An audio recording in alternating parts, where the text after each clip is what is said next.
Well, good morning and thank you very much for joining us. I am Yori Folani. Today we thought we'd take a look at the whole pension industry. There was a story earlier in the week, something about the EFCC being invited in to help, the National Pensions Commission, according to the Director General, who was represented at a forum that had been organized by a bunch of financial journalists. The Director General, Chinelo Anohu Amazu, had said that total pensions now stood at total pension assets stood in the region of 5.8 trillion naira. And that just struck me as a pretty sum. Apparently it could be more if only everybody would just pay up. But we are hearing that there are indeed instances of some employers not actually remitting or forwarding deductions that had been made. All that to one side, it still is a very big industry and not very much is known by the ordinary member of the public about it. And so we thought we'd just get someone who's very involved and who can sort of enlighten us on what exactly is going on in the pension industry and how well is it working. And for that, we feel that we could do a lot worse. In fact, it's very hard to do better than invite Mr. Egwaide Lunge. Mr. Lunge is the president of PENOP, PENOP being an acronym, and it really means Pension Fund Operators Association of Nigeria. You're very welcome, Mr. Lunge. Thank you. Well, first of all, there's the old pension scheme and the new pension scheme. Yes. It would appear that we're managing to be astride both of them. How is that? Why hasn't the old faded out entirely for the new? Well, what it is that the old pension scheme has residual arrangements. The new pension scheme, which I might just explain briefly, was initiated by the Pension Reform Act of 2004, initiated by the Obasanjo government. And it was in reaction to the problems and challenges faced in the defined benefit scheme, which is the old pension scheme. I think I need to take one or two steps back just to give a brief on how it worked in the past. In the past, the government, or really the public sector mostly, the government would pay pensions to its workers when they retired at a specific sum. That's why it's called a defined benefit scheme. So depending on the level a worker retired on, there's a certain multiple that is paid to the worker as gratuity and then pension.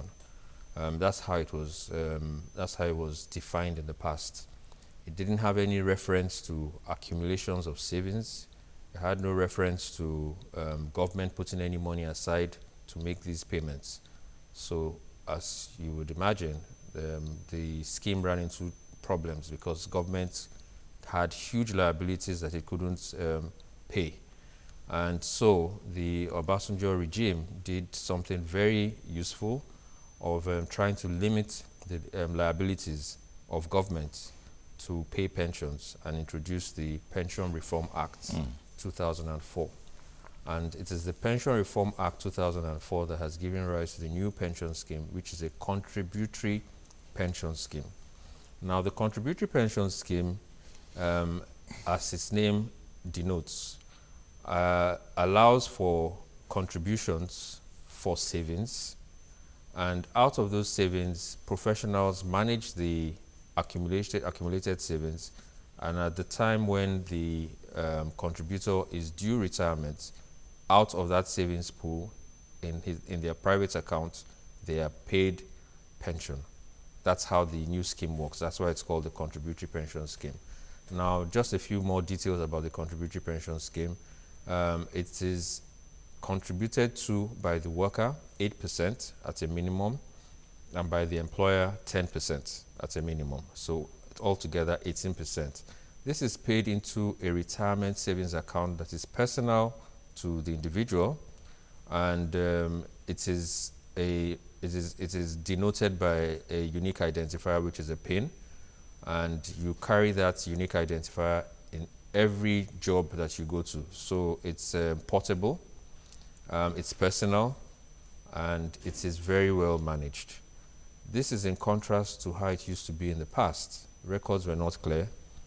The records were being kept by governments, and there was no clear registration of beneficiaries. So you can understand the chaos that was there in the past. That has been cured now. And the system, as we go along, would explain a little bit more about how stable and how well structured the system is. The system is, because I think that's going to be a very important part. But the figure of 5.8 trillion naira that we found about total pension assets, yes, that's according to the DG of the National Pensions Commission. Yes. That, well, as you are well aware, there was this talk shop that had been organized by a group of financial journalists, and yes, that was where it came from her, through her representative, that they were actually targeting to invest 40% of that, yes, which would be up from around, I think it's around 20% now, yes, somewhere in that area. 20%, to invest 40% of that in developing infrastructure, yes, for what was referred to as a sort of internal growth. yes. The challenge with that could be that reportedly remittances are not necessarily forward as and when due. Yes.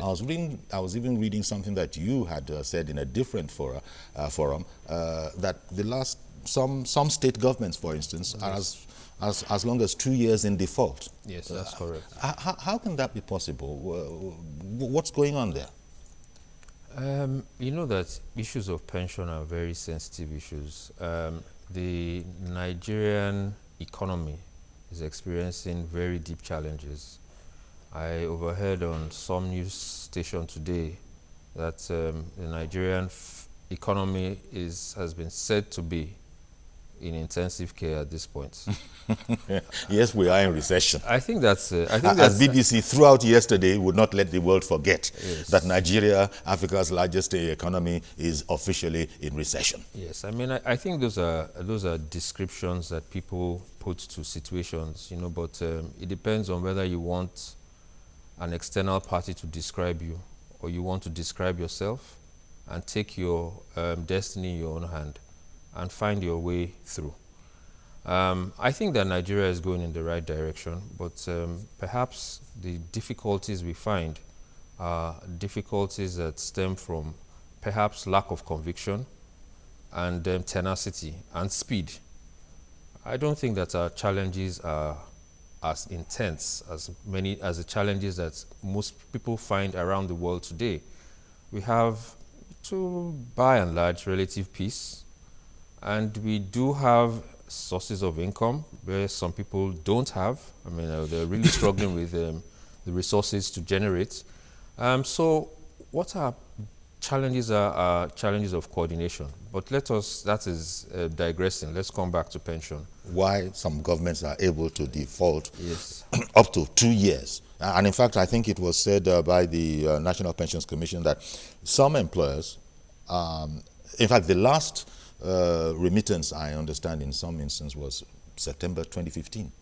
Yes, I mean, that is a factor of so many things. It's not solely, I mean, that's on the federal government side. It's not completely that the government has not paid.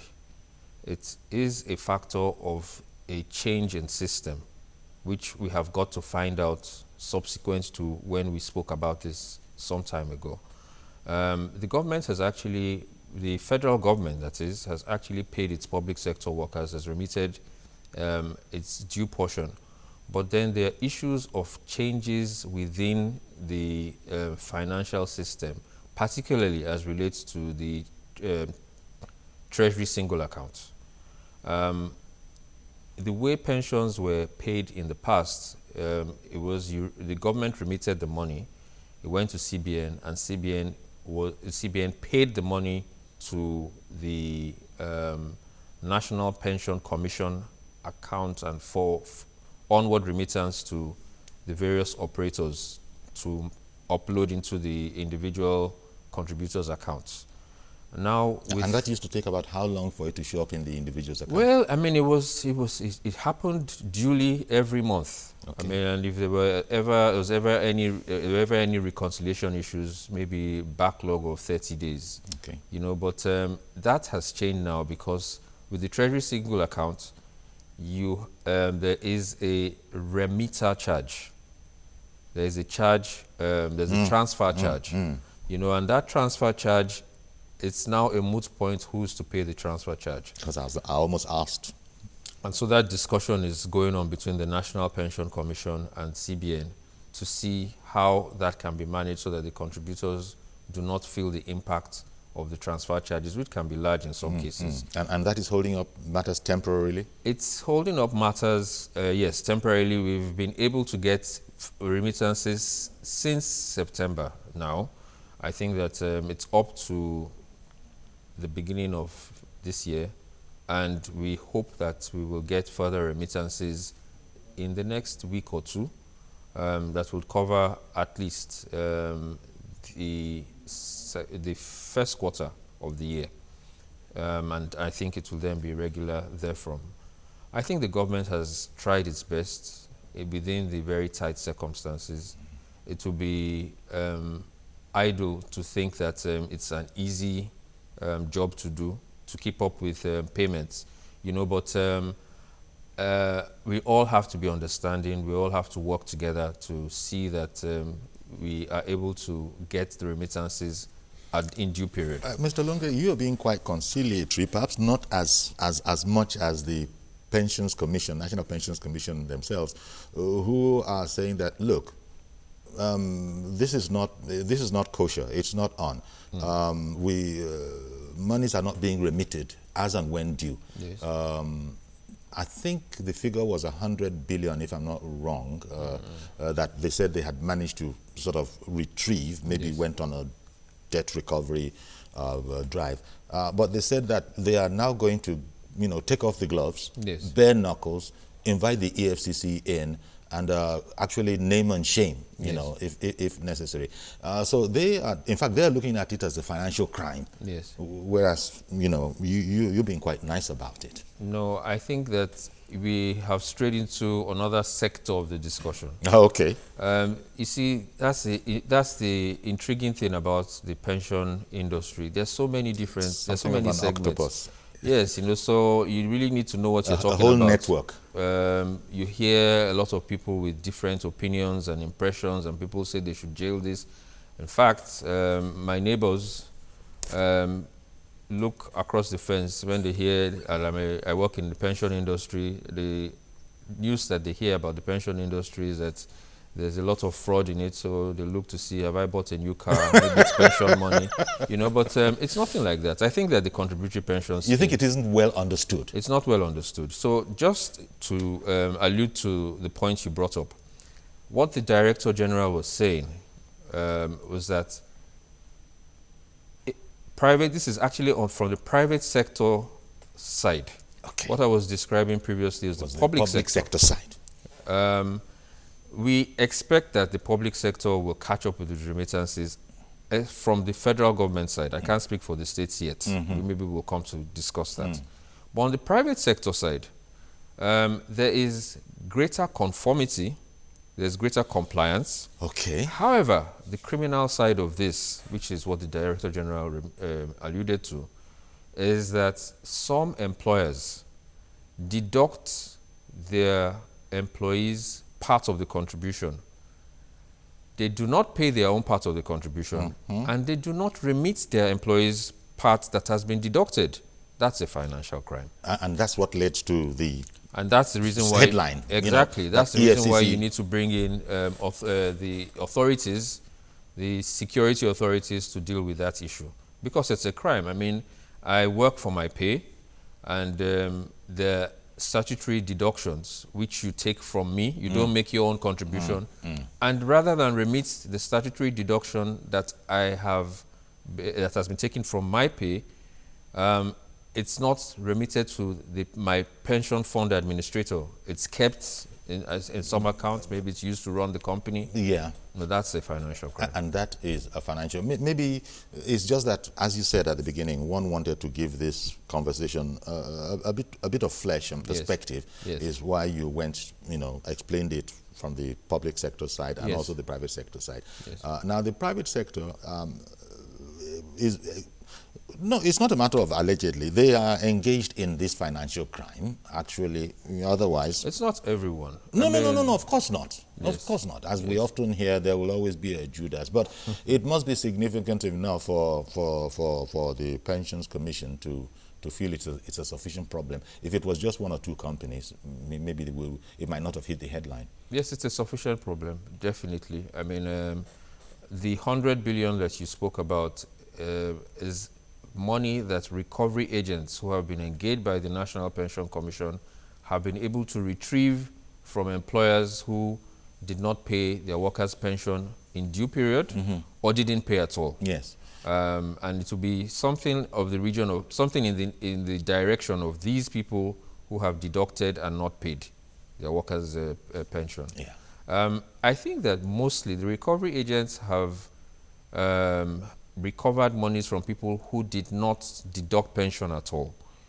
But there is this level of people who have deducted and haven't paid. But I'm just curious, because I know you're a professional, you're in there. How is that possible? You have rogue accountants doing this kind of a thing, because there's a scarcity of money, scarcity of funds. Yes. You did say, you're just theorizing that whether to run their company or when they run into a cash flow drought, yes. they say, okay, this one is there. It happens with cooperative money as well. Yes.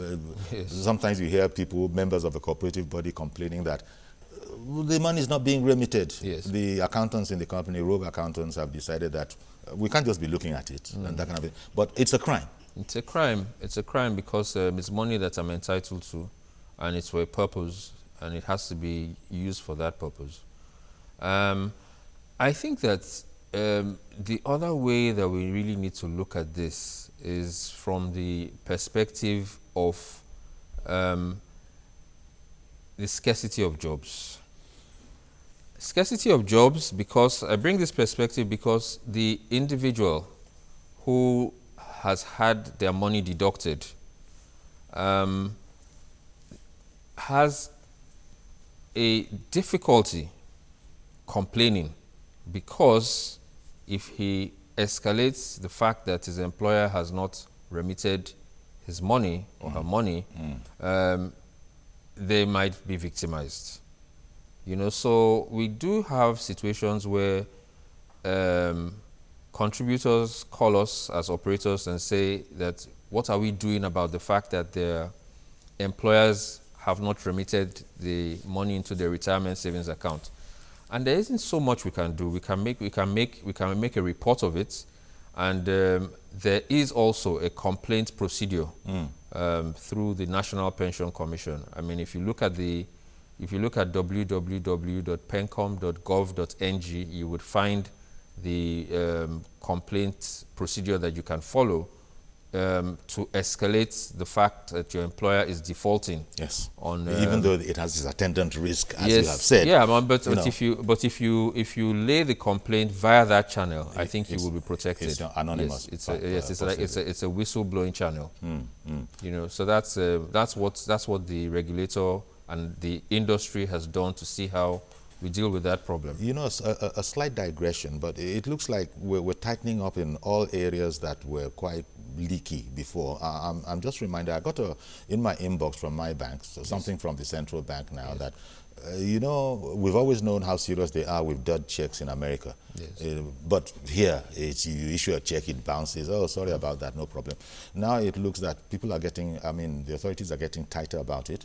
Now, if you issue so many dud checks in a row, I understand that there might be a 5-year penalty, you won't be able to access a loan, or, in short, come down on you like a ton of bricks. Yes.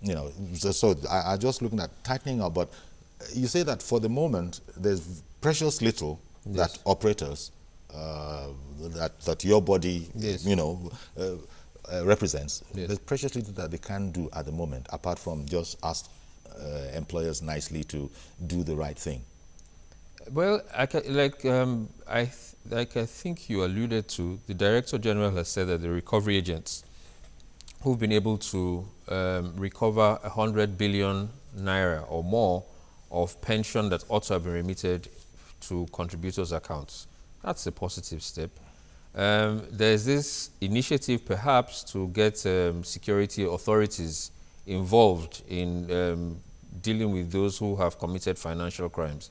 I think that's also because effective. that is what it is. Yes, when an employer deducts and does not remit, yes, it's quite clear a financial crime. A financial so crime. That seems to be the reason for EFCC yes. being but invited then, in. Just talking to what you had said about the dot checks in the banks, there's no shortage of regulation, there's no shortage of law in this country, but it is about enforcement. You know, you can say all the good and nice words about compliance, but if you don't have the capacity to enforce, it's just a law in the air. I mean, there are quite a few that we know about in this society.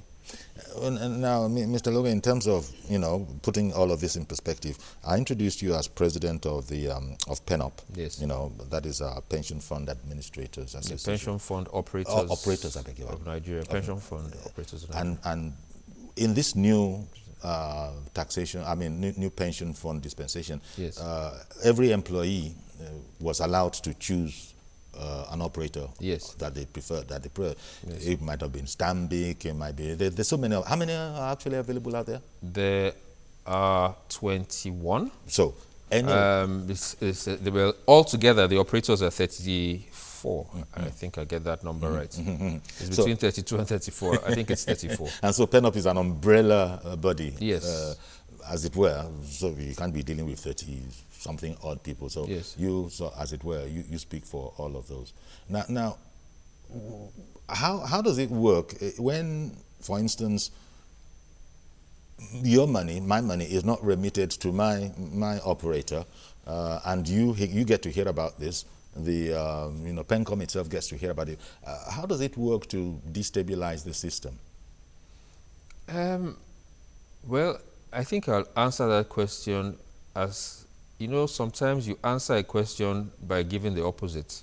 I think we need to think about what works and what is working smoothly first, and then we'll look at where the deficiencies are.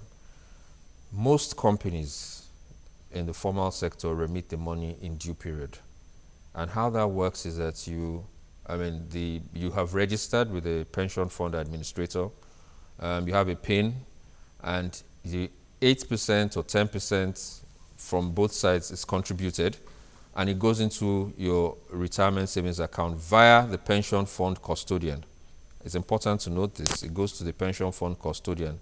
The pension fund custodian is the custodian of the money and investments of the pension industry. They keep the money, and their subsidiary, their entities that are tied to the largest banks in Nigeria.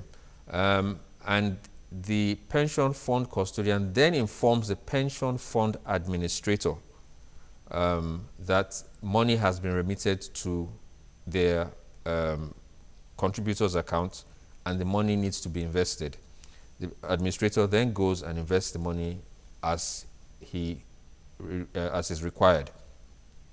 That is, uploads to the contributors' account and invests the money on behalf of the contributors. That works. Okay, that is working smoothly. It works smoothly. Okay. But then there is the situation where some employers don't deduct and don't remit. Some employers do not remit for some time. And there are also situations where employers run into challenges. I mean, it's a difficult economy right now. And people who, even the strongest of companies, are finding it challenging to generate revenue. Oh, interesting. I appreciate what you're saying. So you're saying that works, that is working well. Yes. And in fact, if there are infringements or areas where it isn't, it's not enough to destabilize the system. Not at all. I mean, did you say Sunday is on the line? Yes. Okay. Good morning. I'm very sorry. Good morning, Mr. Sunday. Good morning, sir. Thank you for calling in. My dad just retired from the University of Lagos since, he retired 2014, and ever since then, he has not collected anything from the Nigerian Pension Commission. And we have tried all the possible means. We have been to the Pension Commission at Lagos, even though the one in Abuja, the headquarters, and nothing yet has been done about it. So it's quite obvious that you say it's your dad. Yes. Who retired from Unilag. Yes. Okay. So he has not received anything from the Pension Commission ever since. So I'm just confused about what is happening. Okay. Inquiring on behalf of your dad. Okay, interesting. Okay, these are the real These are real issues. These are the real issues. Yes. And thank you for bringing that up. That's a real situation. He's not telling a lie. It's quite true. There are situations that we have to deal with. And these are some of the difficulties that we find in the system. The way it works is this. And this is really for the public sector. University of Lagos would have been in the federal system, federal public service. And that is the reason why it's a good thing that we started from describing the system from the old to the new. Now, for public sector workers, what happened was that when there was a cutover to the new pension scheme, if you had 3 or more years before retirement, you had to cut over to the contributory pension scheme. However, since there was a pension system before that period, you would still have accruals that are to be paid to you from the old system, the defined benefit system. Government rolled that into a bond, right, that it owed its workers. And so the way it works is that the government is supposed to fund that bond by 5% of payroll every month. And out of that bond fund, which is with the CBN, when the workers who are so concerned retire, they are paid what is called accrued rights, accrued from the old system. That is joined to the what has accumulated in the contributory pension scheme in the individual's retirement savings account. It's all put together, and the pension calculation is done, and that money is then paid to the individual. Now, what this gentleman is experiencing is something that we have found in the not too distant past, and it is a factor of economic challenges. Government has not funded that bond fund as dutifully as it ought to since the end of 2014. That is beginning of 2015. So there's a lag. So there's a lag, and that's where the problem is. You know what? I know there's a bit more in that, and yes. This is a very interesting aspect because it concerns everybody. And quite frankly, that's the whole purpose of this whole thing, the end, at the very, very end. Yes. But we'll go on a quick break now, a short break. We'll be right back, and we'll continue with Mr. Longe and also taking your calls.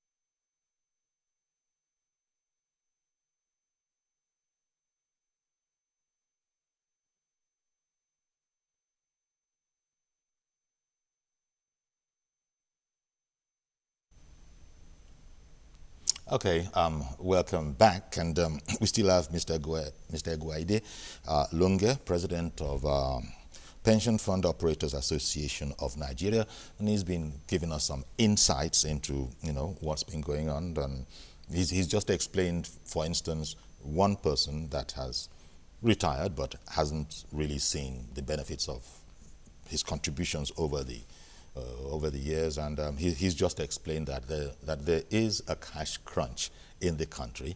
It's possibly responsible. But all of this came about, and the whole idea to have this conversation with him came about because of another discussion, a talk shop that they had in Abuja, which they called Using Pension Funds for Infrastructure Development to Enhance Inclusive Growth. And at that particular venue, the Director General of the National Pensions Commission, Chinelo Anohu Amazu, had actually revealed that, business was not bad at all. 5.8 trillion naira was revealed as the total assets, of which they were looking to increase their investment in infrastructure right up to 40% by 2019. So that's the business end of it. Perhaps we'll get a chance to get there. But Mr. Lunga was just explaining that there might be other clients to you yes. that might be going through that experience. And the new pension scheme at the very top of the program, for those of you that were with us from the beginning, he had explained the old into the new and how in one or two, relatively speaking, they are still, we're astride both. But this new, it's surprising because it was supposed to clean it up. It was supposed to make it a lot more efficient and smooth and transparent. Yes. Which I think the transparency part is what we're benefiting from now because we're having this conversation. Yes. And we know that as far as it relates to the public sector, the federal government has not done all that it could have done for known reasons. State governments, those ones won't pay all the time.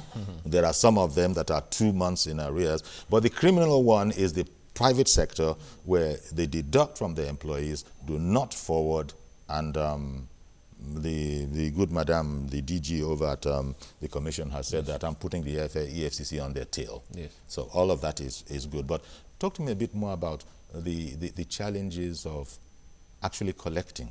Yes, I mean, I was trying to finish the explanation. Okay, sorry, before you go, a certain Mr. Joseph wants to contribute to the program from Ijaye. Good morning, Mr. Joseph. Good morning, Mr. Yori. Thank you for calling in. Yes, sir. Please, I'm having a challenge with my company where I work for. With your employer? Yes, with my employer. Okay.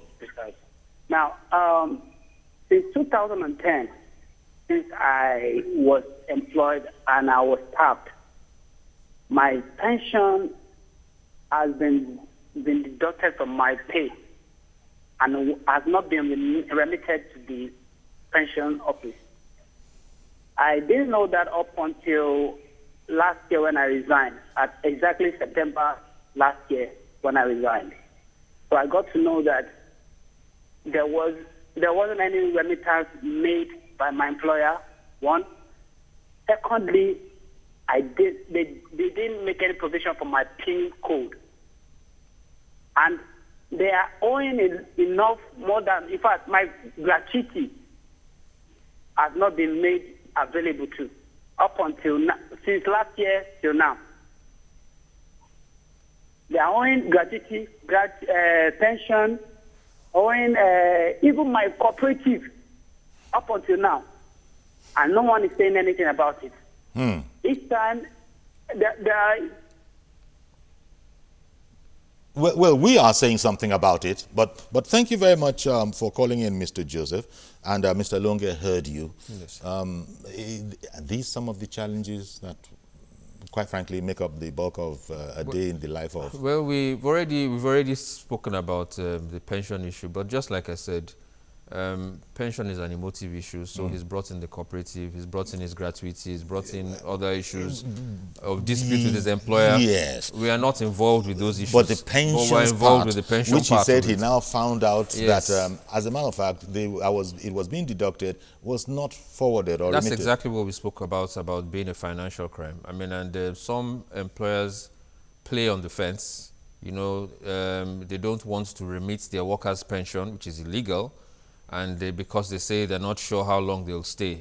It doesn't work that way. Once you engage an employee, the law says you begin to contribute pension for that employee. even if he stays for 1 day.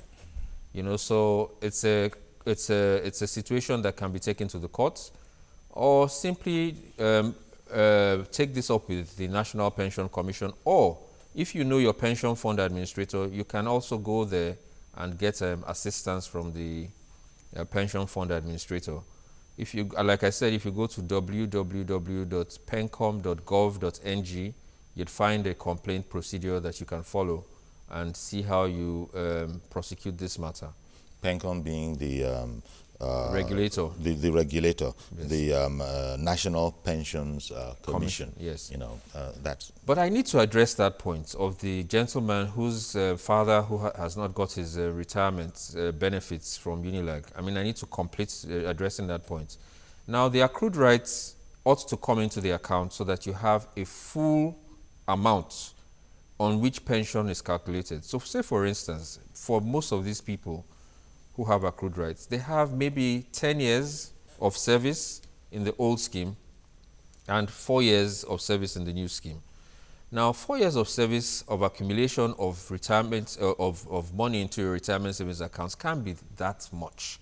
So the real benefit is from the accrued rights. Now, if I calculate only on the amount that has accumulated in the account, which is there, the beneficiary will not get a substantial amount of money, right? Say, for instance, in some cases, 1 million on one side and 10 million on the other side. How do I break up 1 million into a lump sum and pension? So these are the issues. So that's why there's a delay. We need to get all the money in one place, and then we can break it into gratuity, into lump sum and pension, so that the employee gets a reasonable sum to live with. So the administration of it is still a challenge then? It's a challenge because there have been challenges in government paying the accrued rights since 2014. It was working absolutely smoothly before then. I see. But we've had these challenges since Okay. then, and we're working at sorting them out. Okay. Everest calling in from Iaba. Good morning, sir. God bless you, Mr. Yore. Thank you for calling in. Thank you. So I'm a victim. I retired since January last year from customs. Up to now, I never received anything. In fact, the condition to me now is unbearable. So please, I want to know exactly what happened. I have checked my biology, and they remitted very well, yet they have never paid me. Apart from that, another issue is that we registered this in 2004, but the pension, my pension says that they will pay from 2006. What is the difference? What is the big deal there? Exactly, I want to know. Okay. Okay. Thank you very much, Everest. Did you understand his contribution? I understood it to a certain point, and I don't understand what he meant by the 2004 and 2006. But I'll try and attempt to answer the question how I understand it. It's the same thing as the gentleman from Unilag. The accrued rights need to be paid into his account, and what he's contributed in the new scheme is then calculated and paid. But because the accrued rights perhaps have not, his accrued rights have not been paid, the amount in his retirement savings account will not really work to calculate his full pension. So the system, so to say, is waiting for the accrued rights to be paid so that the entire pension can be calculated and can pay to him. It's not an ideal situation. I mean, and while we're waiting for this, people are suffering, you know. So I know that the whole industry, led by the Pension Commission, has put this at the doorstep of government, and there's a lot of discussion going on to ensure that we pay the backlog. I mean, and the backlog is mostly from perhaps May 2015 accrued rights, but I think that some more of it has been paid. PENCOM is doing a lot to engage government. I think that's one of the issues that the Pension Commission put before the new president in May 2015, and the president acknowledged that it was a serious issue. And as you can understand, being the leader of a country like this in this trying time, There's so many issues you have to deal with. Marvelous, good morning. Hello, good morning. Please go ahead. And good morning to your guest in the studio. Yeah. If I quickly want to talk about this pension meeting, I feel to me it still goes a long way. Because everything in life, they say everything you do, you deserve a reward. As civil servants, I think it's very wrong that they would serve the country well and still to pay them their pension. It will be a problem. If you go to this pension verification center, I happen to have seen one, and every time they are always overcrowded. They are old people. They will be overcrowded everywhere. Even I've seen a situation whereby people started fainting because of the process. And our lawmakers or the people in the head, in the treasury, will be collecting their pension easily. They will collect pensions for like it that they are even trying to give the Speaker and Senate President extra pension again. After becoming governors, serving governors, they will still collect pension. So I feel to me they should make the pension process more effective. They should make the pension process more good. These people will not have to queue. These people will not have to suffer before they get their pension. So that's what I feel. Thank you very much. Thank you, Marvelous. And that is the work that is in progress. In Yes, that was a comment. I mean, and Yes. that comment is appreciated, it's taken on board. But just like I said, I think it is he who feels it that knows it. Exactly. So as you get involved with the pension system, you would know where you fall into place, because it said a lot of different issues. He's spoken about the people who are waiting on queues to collect their pension. That's the old scheme. That's the old scheme. That's the old scheme. In the new scheme, you don't wait. You don't have to wait, except for the public sector. We've had this interregnum of pension, of accrued rights being paid. I'm sure that will be sorted out in due period. And once that is sorted out, we're back to moving smoothly again. Your pension is paid into an account that you specify. You don't have to queue up, because all of what requires you queuing up is done by the fact that you have a PIN and you have proper registration, you have proper records.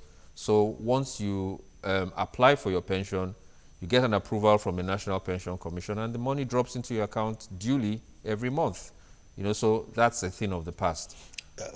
Clearly, even the new scheme, Yes. even as you're grappling with remnants of the old scheme and, Yes. and the new scheme, it's clearly an evolutionary process. Yes. What's your best guesstimate as to when we would have ironed out the kinks and it becomes really automatic, almost working on its own, as it happens perhaps maybe in the West? Or are there challenges all over the world with pension schemes? There are challenges all over the world with pension. I mean, and I think that if you look carefully, you'll find out that the defined contribution scheme, which is the new system that Nigeria runs, is where most countries are going to, because there are challenges with the defined benefit scheme because of shortage of resources. People are living longer, especially in the West. I mean, and longevity also makes it a challenge for you to keep paying. Yeah. A defined benefit, you promise the person you pay for life, and a certain amount of money, and the person lives longer than you expect. So these are challenges in the developed world. So they are moving towards the defined contribution scheme. Okay, that was an interesting one. You promised to pay a guy for life. Yes. Maybe you were doing it on a statistical level of Exactly. 70. Precisely. And here is the man still going strong at 95. Yeah, and going towards 100, and you still have to pay. Emeka in Sokoto, good morning, sir. Okay, we just lost Emeka who called in from Sokoto on the whole matter. Maybe because as time is going, there's the business angle. The 40%. Yes. I think we should just address that. Yes, that is the goal. The goal of PENCOM to invest up to 40% in infrastructure. Yes. By 2019. Yes. You see, I think that the reason for all of this discussion is that we are so conscientized to having citizens' money, citizens' contributions that we are managing for their pension.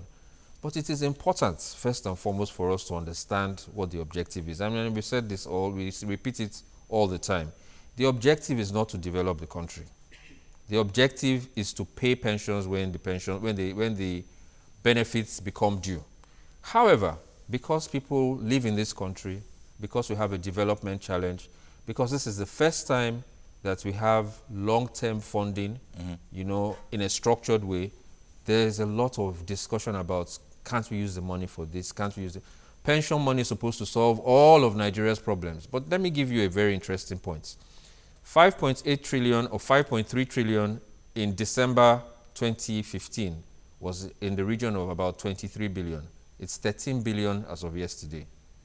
13.8 billion dollars. Okay, you dollarized it. Yes, yeah. dollars. Yes, so there's been a fall. Of course, it shows you that 5.8 trillion is not a heck of a lot of money, right? Nigeria's problems... Impressive as the figure sounds. Exactly. We are told that you need to invest, I think that the infrastructure master plan is in the region of $19 trillion over a 10-year period. I can't remember the exact figures, but it drowns completely what money we have. What that says is that you need to have good planning if you want to use this part of these savings to become a catalyst to setting off a virtuous cycle, right? That helps for development. You need to be a good planner. Mr. Mohammed, thank you for holding on. Mr. Mohammed calling in from Ikotun, I believe. Yes, Ikotun. Please go ahead, sir. Hello? Please go ahead now. Okay. I want to contribute to the program. Go on. We're waiting. Okay. Please, I work with the Federal Airport Authority of Nigeria, Lagos. With Federal? Okay, with FAN, Lagos. Federal Airports Authority. Okay, Federal Airports Authority. Yes, please, I want to know what's the process of transferring your let me see, moving your pension from a particular, to another. If you are not satisfied with the information you have, if you are not satisfied with what you get from the other pension provider. Sorry, that's my question. Thank you. Okay, thank you, Mr. Lunge. Yes, that's portability of your accounts. Unfortunately, we have also a challenge in that area, but it will soon be surmounted. I mean, I think that we have several options now. One of the key options being the BVN.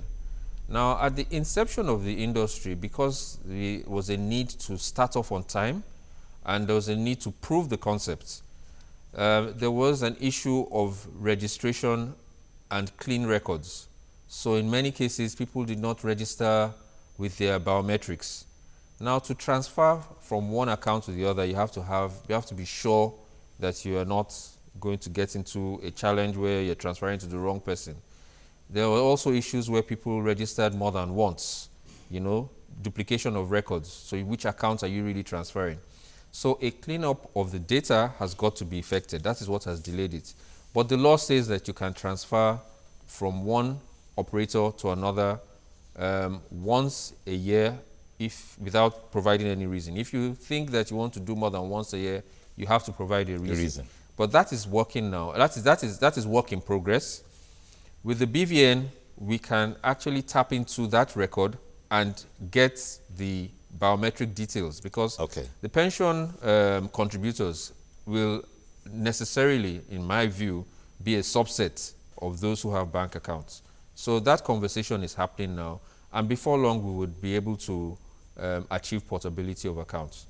But for the moment, even though it is there on the books, it's not operational. It's not operational, it's not practical because of the capacity of the possibility that you might find fraud happening if you're transferring without clean records.